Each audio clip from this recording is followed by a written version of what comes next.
I messed up tonight. I lost another fight. I still mess up, but I'll just start again. I keep falling down. I keep on hitting the ground. I always get enough to see what's next.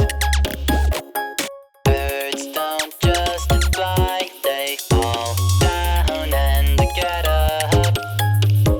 Nobody learns without getting it wrong. I won't give up, no I won't give in till I reach the end and then I'll start again. No I won't leave, I wanna try everything, I wanna try even though I could fail.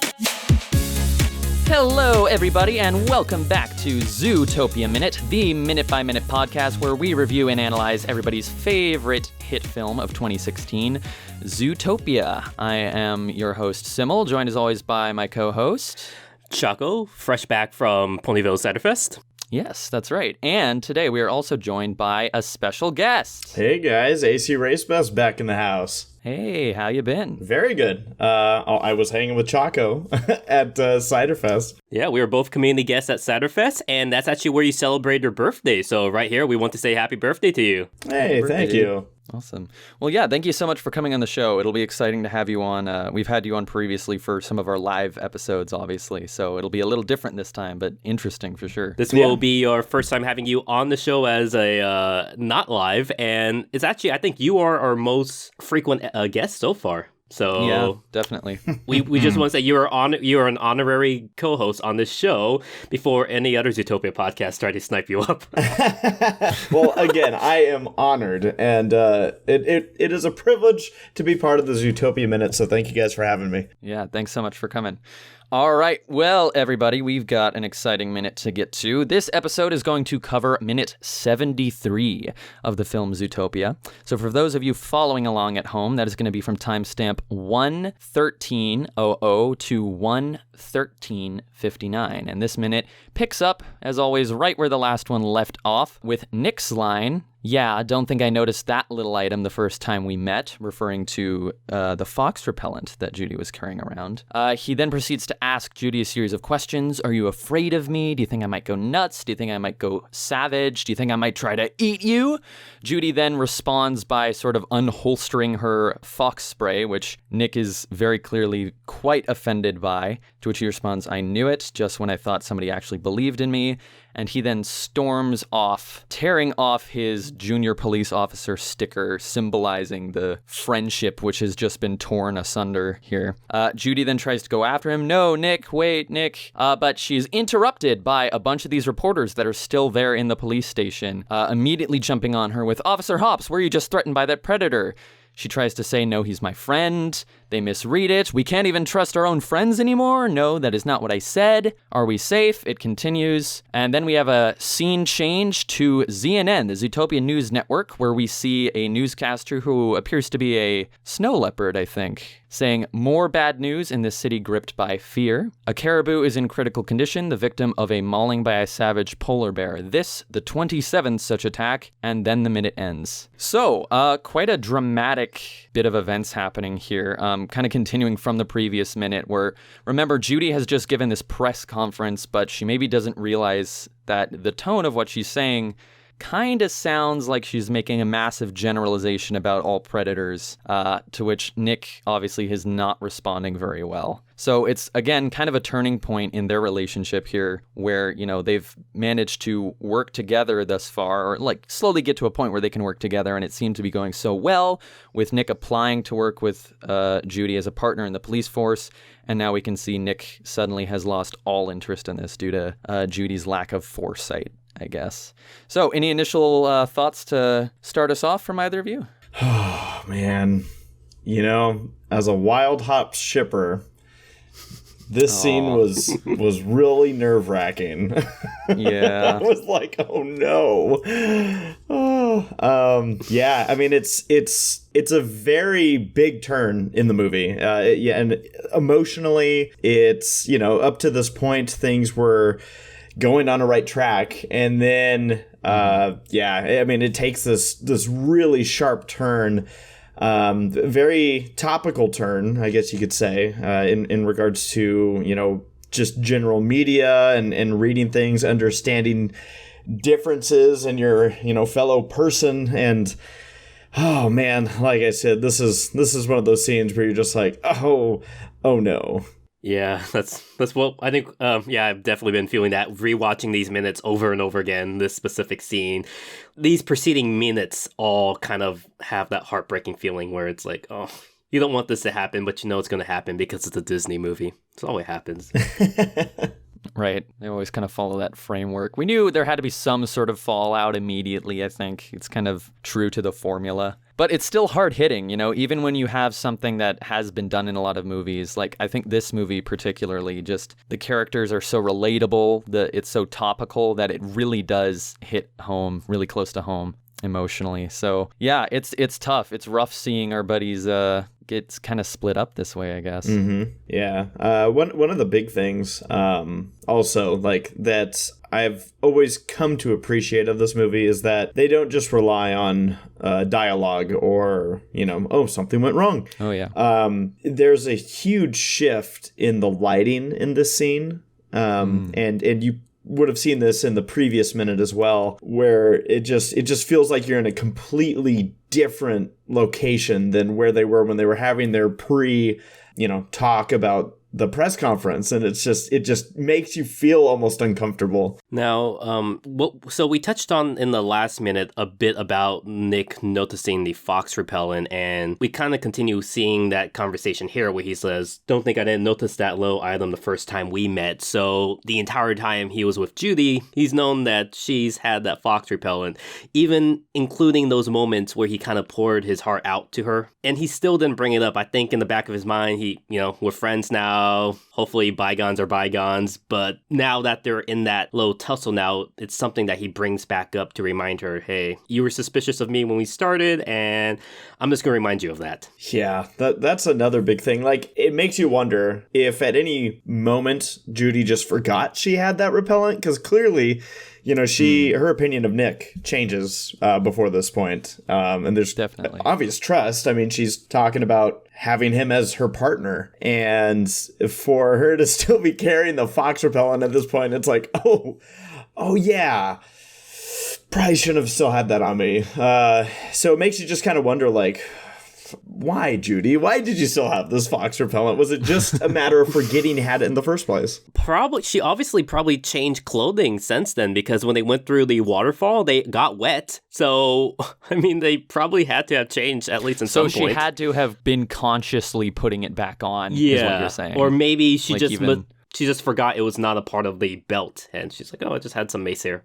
Yeah, it's just part of the tool belt. Mm-hmm. Race, in response to what you were saying about the tone changing visually in this scene, it's similar to something that we observed in a minute that we recorded live at Everfree Northwest, I believe, the year before this most recent one, with the Wilstonator as a guest. And it was the scene where they go to the Rainforest District and they're going to try and find Monchus, the panther, right? Mm-hmm. And it's right when Monchus goes savage that it starts raining in the jungle. And so it's a similar kind of thing happening there, where the tone is being conveyed by a visual cue that's happening on screen. Yeah, I love the way they use their atmosphere in this movie. You got your beginning with it's nice and bright and shiny, sunny, and then we get to this point. It really is effective, and it's not so on the nose, like with this scene in particular, where the lighting kind of shifts from, like, I guess you could almost say like a frontal view to a behind view, the way it's casting the shadow over their faces. But it is so effective. Again, it kind of I don't know why, it makes me kind of feel the uncomfortableness that's happening between the two of them. I can watch the scene without hearing a single thing that they're saying, and just from the lighting, I get that vibe of like something's wrong. Yeah, totally, for sure. Another thing I want to point out about how the mood changes is we, again, I think I mentioned it a bit in previous minutes, but specifically here, how Nick's expression changes a lot. lot. And so we know traditionally, even Zootopia is still, even though it's CGI, is still based off the Disney model for how they draw animals. And most Disney foxes have been portrayed as a little bit more mischievous and villainous, so they do have like more villainous features. And you could kind of see like some of those features come out with Nick, with his eyes being really wide open, the white showing a lot more, and especially like we're saying, the lighting, the way he's lit from the shadow makes him look particularly dark. So it definitely shows a big mood change. Yeah, actually, that was something I wanted to talk about too, was just the eyes in the scene. For both characters, they're really expressive. And something I noticed too is just an attention to detail kind of thing on the part of the animators, how you can look at their eyes and their eyes kind of flip back and forth. They're like looking at different things, and the eye movement is really subtle, but it is there. Yep. It's that thing of where Judy's looking. It's one of those things that we kind of do subconsciously, but she's looking from one eye of Nick to the other eye of Nick, and it's that little movement that you catch. Have you ever become overly conscious of like what part of someone's face you're looking at, and then you can't stop thinking about it? Yep. Whenever I am in a meeting with my manager at work, I go through this every time. I don't know why, but every time. Literally earlier today, I was in this exact moment where I'm like, which eye should I look at right now? I'm going to change now. So, yes, I've been there. You know what? Let's compromise. Let's look at the nose. Perfect. Oh, perfect. Yeah. But again, just an attention to detail thing. Even when Nick's head is moving a lot, you can still see that there are eye movements that are still tracking Judy's face. And it's just, and it makes you realize like the scale of these movies these days, that's literally someone's job. Yeah. It's like someone's one job is just doing eye movement, right? Because there's so much detail in every part of this. Well, and that's one thing that becoming as, I guess, engulfed by this movie as I did, there was a lot I learned just about animation. One of which, kind of as a side note, because we talked about, did Judy change the clothing when she was wet to this, to that? I actually met the person, and I may have mentioned this in a previous minute, but the person who was, I believe it was Matt Steele, who was in charge of the entire clothing department, and just knowing like, you have the characters, and then you have people that are in charge of their clothes. Like, animation has all these dominoes that go down as far as who's in charge of what, all these check marks. It's not just like, there's one puppet wearing a shirt. And there's so many aspects to it. Really makes you wonder just how they can even stay organized. And on top of that, when the project is so multifaceted in that regard, it's pretty crazy. Yeah. So I think we should go ahead and take a look at some of the dialogue further down and keep going with the minute here. So all this eye movement, all these facial expressions, and it's not just the eye movement, it's Judy's nose is also a favorite of mine to look at here, that like subtle twitching. But the dialogue continues here with Nick saying, don't think I didn't notice that item the first time we met, referring to the fox repellent. So let me ask you a question. Are you afraid of me? Do you think I might go nuts? Do you think I might go savage? Do you think I might try to eat you? And he says this very forcefully and kind of raises his arms in like a pseudo-threatening gesture. And Judy then steps back and kind of unclips the strap over the fox repellent and hovers her hand over it almost like it's a gun, like saying like, I have a gun and I will use it if I need to. I have fox repellent. I will spray you if I need to, And to me, that's one of the weirdest moments in this minute is that motion there, because it seems, I don't want to say like artificial, but it just seems like such a robotic movement to me. Yeah. It's very strange. Yeah, it is one of those, I definitely echo the sentiment where it feels odd, especially with Judy and what they've been through. And then she's kind of going for, like we said, something comparable, maybe a little less effective, but as a gun, it's like I'm reaching for this repellent. And the way she does it, like you said, it's like it's built in, which I guess you could almost go to, it's kind of that, everyone's still got their built-in instinct. It just even to the dialogue of this, this is such an interesting moment of the movie, because what Nick's saying here and how Judy's responding to it is probably one of the most unrelatable moments that we have as humans have, because not often do we have somebody asking if we're afraid that they're going to eat us. They're going to eat. Unless it's a Vor panel at FurryCon. Oh, no. Let's not go there. Let's turn back and never look back. Turn. I think you specifically pinpoint, like, we were saying that these minutes are the most heartbreaking moments, but I think that specific moment is the pinpoint of the most heartbreaking moment where Nick asks her if she's afraid and she goes for that motion. Specifically those two movements right there, we could kind of see that shows where they are in their relationship, that they, like, we think that after all this time together, when you realize it's only been like, what, a day or two, that they would have had a bigger bond, but you realize, yeah, it's not that long a time, and they still have these, I guess we could say, primal instincts that would have them react in a specific way.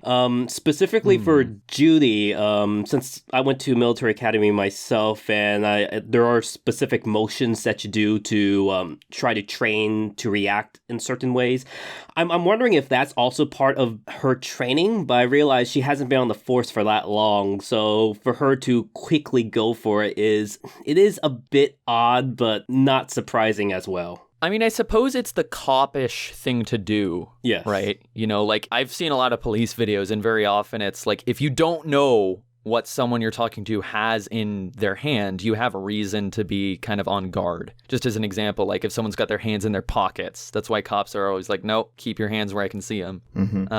So you're right, it could just be a police kind of thing. I find it interesting that both of you were kind of comparing it to a primal instinct, because in a way that's kind of what Judy is implying about predators, isn't it? That the reason they're going savage is it has to do with their primal instinct, or where they came from, their DNA, you know? So it's kind of a mirror image thing in that regard. I hadn't even thought about that. That's kind of interesting. Yeah.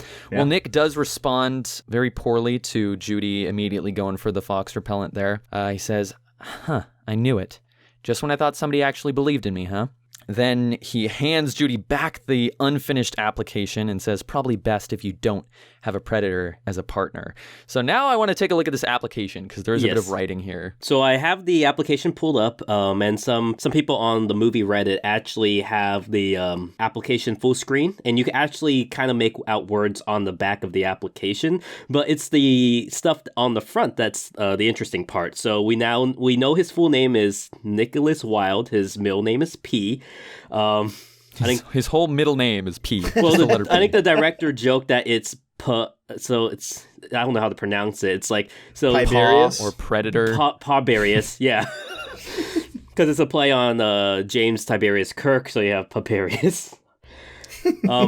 Piberius. Oh gosh, that's terrible. Okay, so here's more of the interesting part. So, are you a citizen of Zootopia? Checked yes. So it's implied that, again, you could be a citizen outside of Zootopia applying for this job. His height is 4 feet and he weighs 80 pounds. And I guess 4 feet is accurate because my Nick Wilde cutout is roughly 4 feet as well. Your life-size Nick. Yes, life-size Nick Wilde cutout.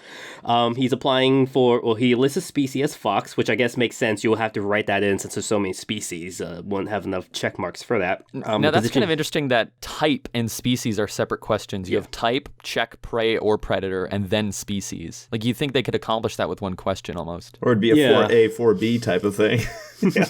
Yeah, what are you? So the position he checked is applying for police officer, but we also see correctional officer, parking enforcement, and law enforcement academy sponsorship or internship are also options. Okay, question about that. Okay. I'm assuming that when Judy applied, she checked police officer, but the first thing she gets assigned is parking enforcement. Mm-hmm. Well, thanks, Bogo. Jeez. Yeah, I don't know. Like, if they're separate roles that you'd be applying for, I would think that wouldn't be something that could happen, that you could take a full-fledged officer and make them do parking duty. Well, it's like maybe like when I was working at Hollister for a bit, I applied for like the cashier job, but they gave me like the stocking room job. So it's like, okay, maybe as long as they hire you, they could assign you for any job, but maybe you have a preference. Now, the part that kind of in the world of animals is interesting because it asks for any special abilities. So Nick writes night vision, excellent sense of smell. Both of those are traits that a majority of animals living in Zootopia would already have. So are they really specifically special? And if he already wrote that's almost like saying, basically all you're saying in that statement is that humans suck at night vision and excellent sense of smell. It's just all these other animals are way better at it. I mean, I'm saying it should be assumed if he writes, see, most of the people most of the animals applying for this job, they probably already have this stuff, so I'm not sure if this is specifically needed as long as you write fox or whatever animal you are. But then the thing he does write, which is interesting, is he's business business savvy. Business savvy. There you go. You know what I love is now I'm imagining like when he filled out this form and he turns it in, the people are like, no, we wanted to know if like you can use PowerPoint or Excel. Like we don't care about night vision. Yes, exactly. Now, here's the interesting part. Is at the bottom. It's kind of hard to make out, favorite. But it says, "Have you ever been arrested, charged, or received a notice or summons to blank, blank, blank, blank, blank?" We can't read most Basically, of the part. have you been accused of a crime or pleaded guilty to any criminal violation, regardless of the record? And he checks yes, crosses it out, then double checks no. He's like, well, technically, no, I haven't been convicted, so, whatever works. It says regardless of the record. Yeah, this adds to Nick's character here in the sense that now you ask yourself, okay, is he referring specifically, which wouldn't be surprising given what we've seen earlier in the movie, is he referring to actual, other criminal issues that he's had, or is on his mind when he was filling this out when Judy accused him of tax evasion, and then he was like, well, wait a minute, I'm going to get out of that, so... What else? So no, it won't matter. Yeah. Ultimately, I feel like if I accidentally checked yes and then realized I should have checked no, I would have just asked for a brand new form because that just looks sketchy on the application, doesn't it? Yeah, but she handed him the application. He wasn't in an office that had all these forms readily available for him to do that. True. I suppose so. Another interesting note, he writes in all caps, generally speaking, and he dots his I's with circles, which is weird. Who does that? I'm sure we could have a penmanship person explain this for us. Okay, so this is going to sound weird, but I just now realized this, that the way that he wrote his name, full name, Nicholas Wilde, with the circles is 100% if the Disney parks allowed them to sign their name, how he probably signed his name. Now, they have a rule... Let me pull up my book. I have the autograph book. Let me pull it up. There you go. Now, at Disneyland, they don't let them sign. Like, there's I don't know if it's because of the length of the line, because they want to get through as many people, because still to this day, Judy and Nick have a substantial line, so they try to get through everybody with pictures. Do the costumes even allow enough, finger dexterity to do that? I don't know, but Choco apparently has one. Yes, so as you guys might remember on the previous minute, is it just a scribble? Or I was randomly in the parks one day dressed as Nick. I went to the park on a whim. I wasn't expecting to go to the park, and Nick and Judy were actually out there, and they were doing signings. And I actually bought... How do you just end up at Disney World? Okay, well, how does that happen? I was there for a con, and I just have an annual pass, so I could go into the parks whenever, okay? But I actually spent spent 12 bucks on an autograph book just to get to them to sign it, and actually I accidentally kept their pen. They signed in a blue Sharpie. And so Judy Hopps signed Try Everything, and she signed Judy Hopps with a little carrot. And Nick Wilde has the worst signature ever. It just says Nick Wilde, and it doesn't have the little circle on top. Breaking canon. Damn it. Sloppy. I thought I had this figured out. I did notice, though, that the way he signs was recreated. There is a Zootopia font. I think it's a fan-made font, and the font is... all the letters in the font are very similar to how Nick is writing. So. Oh, well, you know what? I believe the Disney logo, the Disney signature, also has the circle dot on the eye, doesn't it? Or something Walt similar. Disney signs that way. And so does Will Eisner. So it's marketing. It's super subliminal marketing. Just more Disney, pro-Disney stuff, I guess. That'll do it. Yeah, so that application is a lot of fun. I love the small amount of detail you can get out of something that's on screen for 2 seconds max. So I think we'll keep on going here. So Nick continues, just when I thought I had somebody to believe in, probably best if you don't have a predator as a partner. And he strolls away, and as he walks away and out the door, he tears off his little junior police badge sticker thing and tosses it on the floor as he storms off. Judy is very upset by this and goes to run after him. No, Nick, wait! But she's interrupted by a swarm of reporters that are still there from the press conference. First is a beaver that asks her, "Officer Hopps, were you just threatened by that predator?" To which she responds, "No, he's my friend."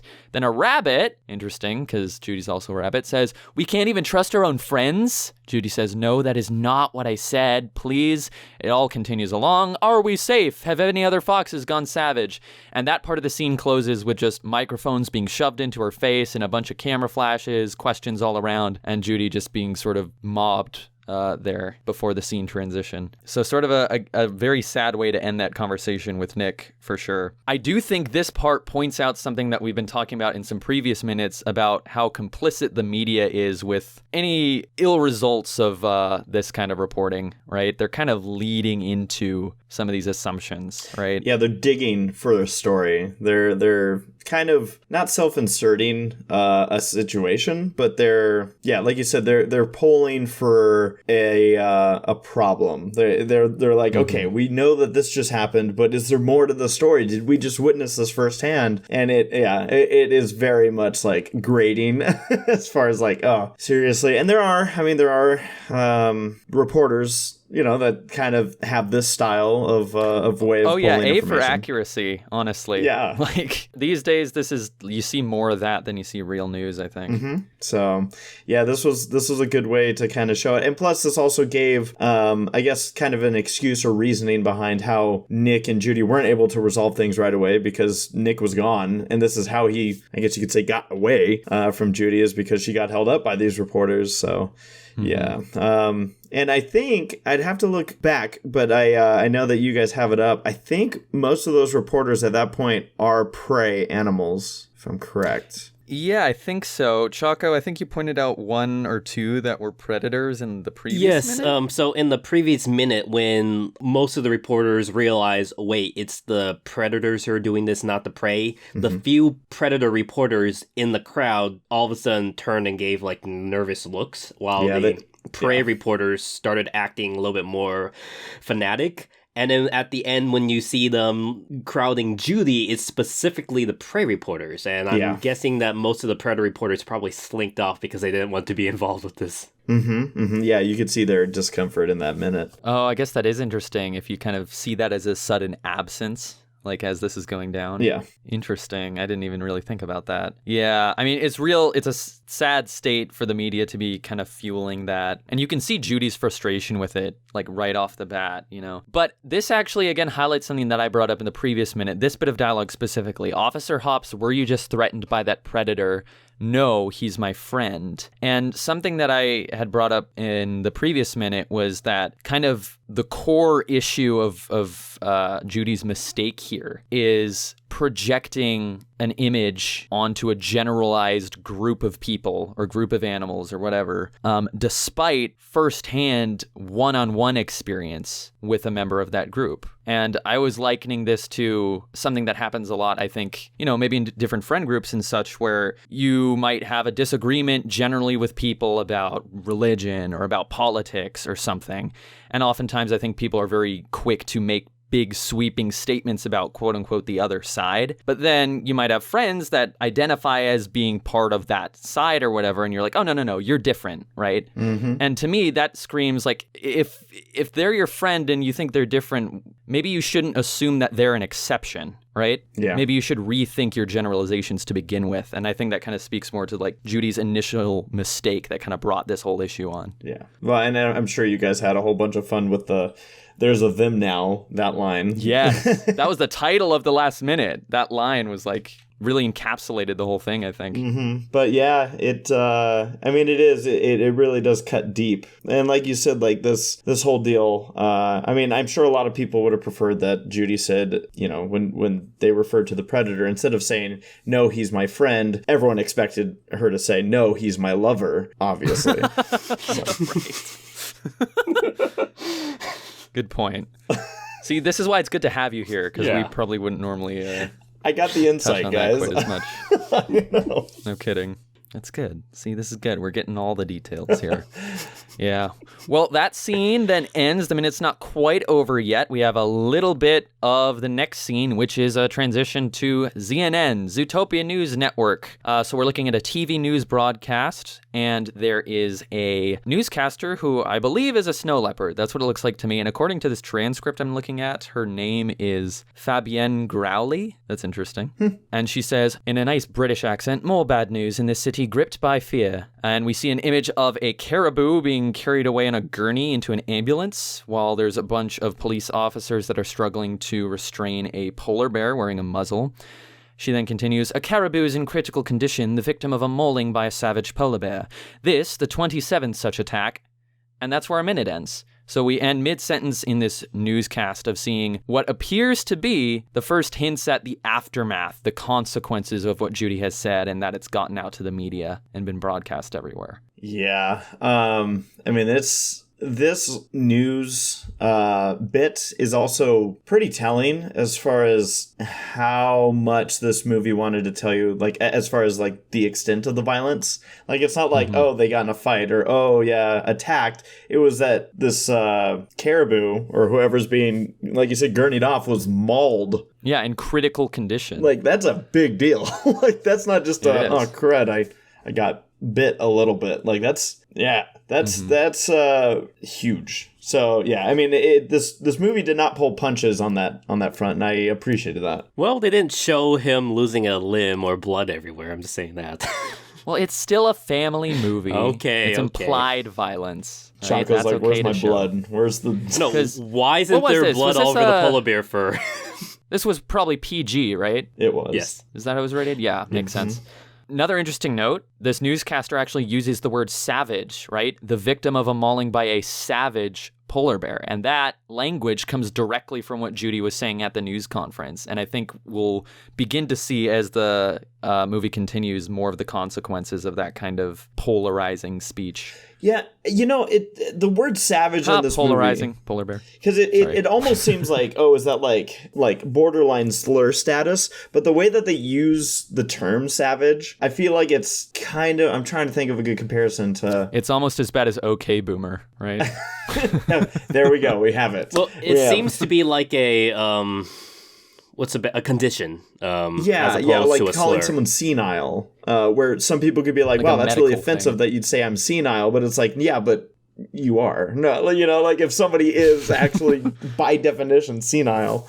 And so that's why, because it doesn't seem like they're afraid to use the phrase, or that it, as we discover, or I shouldn't say as we discover, as Judy said in, I think it was just before this, it was just before this minute, where she's talking about, like, it's not like a bunny can go savage. You know, right. The way that terminology is being used, I don't know if it's actually, like, to that slur status. Sure. I guess the other interesting thing, because we were talking about it kind of almost like it's describing a medical condition, is that in some ways you could maybe frame that as almost giving some leniency with it, because it means that, like, the predators aren't doing this out of malicious intent. They can't help it, right? It's something they're not under control about. Yeah.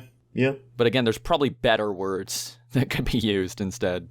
Yeah. Another big thing about this scene shift as they go from the police station to the news reporting is this particular scene has the soundtrack, the original soundtrack, the music that's going on behind is actually really chilling. And just hammers in again, like it gives scope almost the way that when Michael put this music together for this movie, it adds that, like, feeling of like, wow, this is really big, this is really, a terrible situation that's happening, and the fact that it's the 27th attack, this is obviously, like, huge, like whatever's going on in Zootopia, as we may find out at the end of the movie, it's a big deal, and it is spreading big time. Yeah, not good news. No. We'll have to see how the aftermath continues as the movie continues. But that is it for the minute portion of this episode. And it's going to be a long one. We've been going for quite a bit already, but I'm okay with that because we got a great guest on. So speaking of ZNN, Race, I wanted to ask you about a new project that you appear to be involved with for ZNN, which is a new Zootopia podcast. Yeah, it was actually pretty funny because Choco, when I ran into him at Cider Fest, he kind of had his arms crossed a little bit, and he was like, so what's this new Zootopia podcast? You're cheating on us. No, I think I said specifically, why are you moving in on our Zootopia podcasting turf? Here's the deal, is that, I think it would only make sense that maybe at some point they had you guys on for this. I think at the time they called it Zootopiology. I think that's what the name they're going with right now. It is a podcast that the ZNN guys said that they were interested. I'm trying to think of how best to describe myself. I'm pretty much like a special guest on this. because my schedule is insane. And so I told them, I'm like, I can't commit to hosting. But I was like, if I'm around, I'd be happy to help. And yeah, it just seems like kind of like a general coverage, talk about certain topics, maybe certain, how ZNN, what they do with their website, they bring in content and like to spotlight, whether it's fan fictions or artwork or videos. And it's kind of like that, being able to get into a little bit in-depth conversation about some of the content that they're doing. And Andy is hosting that with ZNN, the guy who runs that website. So yeah, they got a little thing going on there, but don't worry, you guys will always be my favorite. Aww. We're actually surprised it took them that long to make a similar Zootopia podcast, because I think originally there were a few Zootopia podcasts back in the day, and ZN was kind enough to feature us and some other podcasts back in the day. But then it seemed like we became the only one for a while, and surprised that it took ZNN that long to finally start up a podcast, let's be honest. Yeah. What's funny is I told them, I was like, I'm warning you guys now, if a sequel gets announced, I'm someone who hates spoilers, so I'm going to be I'm going to be in such a weird spot. And I shouldn't say if, I should say when the Zootopia sequel gets announced. I'm like, I don't know if I'm going to want to see everything or avoid everything. I don't know what I want. See everything. See everything. Yeah, no, I'm the same way about spoilers. I'm very, I'll block someone if they, spoil even a tiny thing for me on Twitter or something. Just yeah, that was actually, that was a rude move we got on one of our previous episodes. Someone in our, so when we host these episodes on YouTube, one person who in the comments posted all the spoilers for the MLP finale in there. Ooh. So I had to go in there and delete them before anyone else saw them, but I had to see them to delete them, and it was a little bit annoying because Choco I had was to my see shield. I had to see the spoilers before they popped up, but please don't spoil things. It's not fun. Yeah. Yeah, no, definitely not. Right. But that's super cool. It's definitely cool to see another podcast. It's interesting because it is quite a bit different from what we do, right? Where every episode we do is about one specific minute of the film, literally. Mm-hmm. We look at the film in pieces. So in a certain way, that's been kind of restricting in that, sometimes we just want to talk about all kinds of different stuff, but we got to kind of stay focused and stay on task with the minute. But on the other hand, it's helpful in that it means there's always something new to talk about because every minute we're approaching it fresh, right? Yeah. So for something like this new ZNN podcast, it seems to me like it's more every episode is just about Zootopia generally, which sounds like it could be a lot of fun. Yeah, very again fandom kind of driven as far as the content that's being discussed. Yeah, totally. Which makes sense for a fandom website for sure. Yep. So, I guess speaking of Zootopia in the news, the other news is just this last week, November 5th, the Zootopia Steelbook edition was released. The 4K Ultra HD Blu-ray and DVD set was released. So came out of the Disney Vault for a bit to be released in this special 4K Ultra HD. Yes, the MK Ultra edition. Yeah, that's what I was mentioning at first. It sounds like MK Ultra.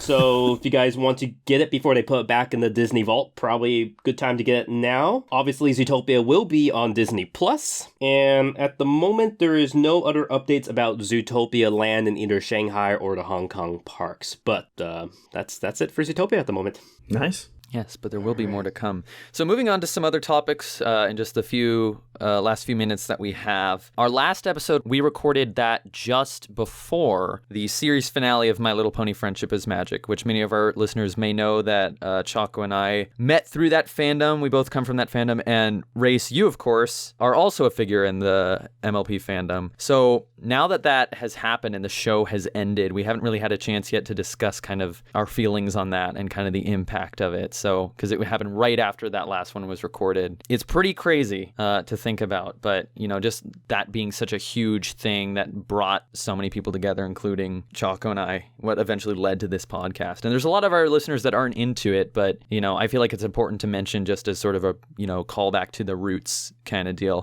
You've seen the finale, I assume? I have, yes. Yeah. And any specific thoughts on it? Maybe not content-wise, but just in terms of how far the show has come and where the fandom might go in the future? future. Well, like you said, even for anyone that maybe isn't into My Little Pony that's listening or watching, I think that anybody can appreciate just a show or some form of content like this that has spanned, just about a decade. And that's the big thing for me, is just kind of thinking back, once the show ended, and just thinking about like, wow, this has been a huge chunk of my life. It's not necessarily something that, like, when you say huge chunk, it's not like, oh, it defines everything about me, but just in the, wow, it's affected me over 9 to 10 years. And honestly, like, without getting into specifics, the big thing for me is that I felt like the finale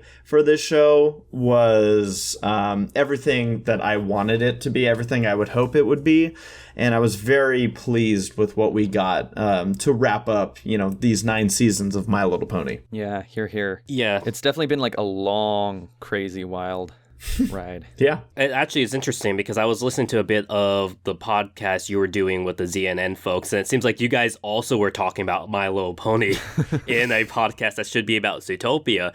And even though people might not, if our listeners don't understand the culture behind My Little Pony, is very, very important, because if anyone has seen my panels I do at cons about the history of art and culture, My Little Pony and Adventure Time specifically are 2 important works that launched what I call the animation revival, that period where you started seeing a new creator-driven period within the animated field. And likewise, whenever you see a movement in either the animated television field or animated movie field, you see one affect the other. This also happened around the same time of the Disney revival with The Princess and the Frog. So even if you don't understand why there is this culture behind My Little Pony, it did lead for a period that we now enjoy that includes Zootopia. It all is within this animation revival time period, and seeing this end basically a decade since it was released and now finally concluding. Adventure Time just concluded earlier in the year, and now My Little Pony recently concluded. It is kind of like an end of an era, and we are, I guess, waiting in the wings, seeing what's going to happen next, because whatever happens next within the animated field on television is going to affect what happens within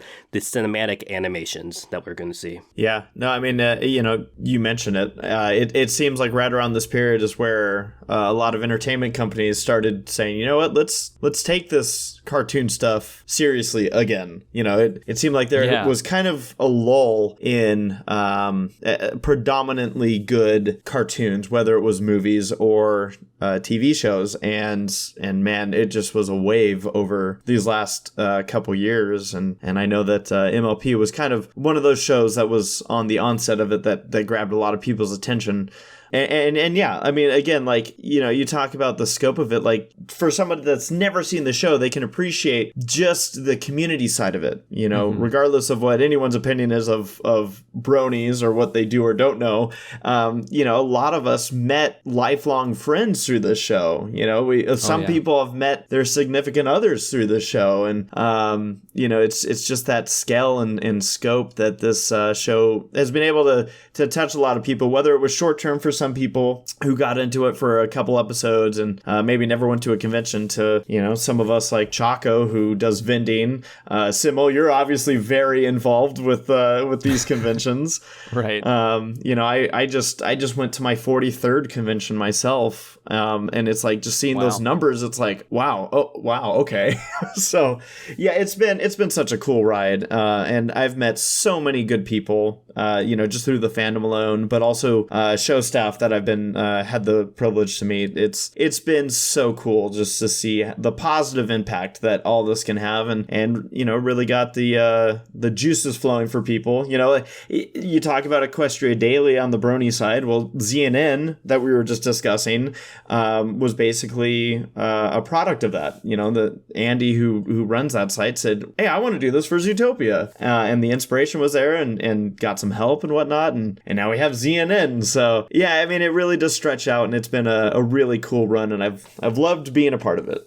I think specifically we really felt the impact because so both Ace and I, we were both community guests at Ponyville Satterfest last weekend, where they aired the final 3 episodes of My Little Pony. They played it for the attendees of the convention, and the show staff was there to, before they aired the episode, they introduced it, and then afterwards they sat down and had a nice little Q&A talking about it. But you could really see it. Some people waited until that moment when they could be with other bronies to watch the final episodes, and yeah, you could see there were a lot of tears shed, and I think it kind of hit me as well. I didn't realize it because I did fall off the pony trade for a bit. After I think around season 3 or 4, I stopped actively watching, obviously still involved with the community, but I didn't really keep up with the show. And seeing the final episodes with people who have had their lives impacted by the show, and the creators of the show and people who worked on the show, watching it all together, it was kind of therapeutic and sad, and we say it a lot, but it was definitely the end of an era, and I guess we'll see what happened next. But yeah, it was a big drop-off point. Yep. The thing I always try to communicate to people, because I think, Choco, when you and I have done panels about like Brony history or whatever, a lot of people have asked us, like, what do you think is going to happen next in the future? Like, now that the show is done, or like, will it ever be the same? What do I do with my life now from this point? And what I tend to say is, the show will end, and now it has, but the lasting impact of it really is the community. And it's just such a perfect example of exactly what the show was aiming to accomplish in its message. I think a lot of people, and this is true of many fandoms, but MLP specifically exemplifies this, is that I came for the ponies, I stayed for the friends that I made, right? So there are a lot of people that maybe have fell off the train, Choco, as you say, but it's not as important because, you know, the whole point of the show is kind of teaching lessons about friendship. And through this community, this fan community surrounding the show, so many people have made friends or significant others, or, you know, just long-lasting relationships that become very core, very important to them and to who they are. And so even though the show will end, or, you know, it has, I keep saying will, even though the show has ended now at this point, those connections are things that aren't going to go away. It takes a lot more than a show ending for a friendship to just disappear like that. Yeah. You know? So I think that's something that I've generally heard from a lot of different people, because, you know, so being mascot at BronyCon, it's interesting. A lot of people would just come up to me and tell me kind of their life story about how they got to the convention, how they wound up in the fandom, and how much it has helped them, how much BronyCon specifically had helped them. And it really made me realize, like, wow, this is seriously something special. This is a unique moment in time. And treating it that way is something you can always cherish in your heart, and no one's going to be able to take that from you. And I just think that's really the magic that the show was able to bring. Yeah, for sure. Well, the subtitle of the show is "Friendship is Magic." Friendship really is magic. Yeah, that's really it. Yeah, well, I think we're just about ready to wrap up. This has been great. I think this is going to be our longest non-live episode since we had Alex Robinson on, who is one of the hosts of Star Wars Minute, which inspired this podcast. So thank you so much for joining us, Race. Want to give you a moment here to just go ahead and plug anything that you're working on. Yeah, I mean, for me, it's my YouTube channel, ACRacebest, and got a couple things in the works right now, working on a few different vlog type series. I say vlog type because some of them involve a little bit of extra editing and musical segments and whatnot, but one is a honeymoon I recently went on, being about a year ago now. Also convention vlogs that I do, you know, as Choco and I talked about, going to Ciderfest this past weekend. And then, I just always have a line of stuff in the works, but you can check it all out at my YouTube channel, ACRacebest. And yeah, we also have, speaking of podcasts, we also have a semi-perfect podcast that we do with a lot of people from the Brony fandom. And yeah, so semi-perfect podcast that also airs on my YouTube channel. So that's the hub. You can find me there. Perfect. Awesome. Thanks a lot. All right. And Choco, I believe we have something to plug in regards to our next episode.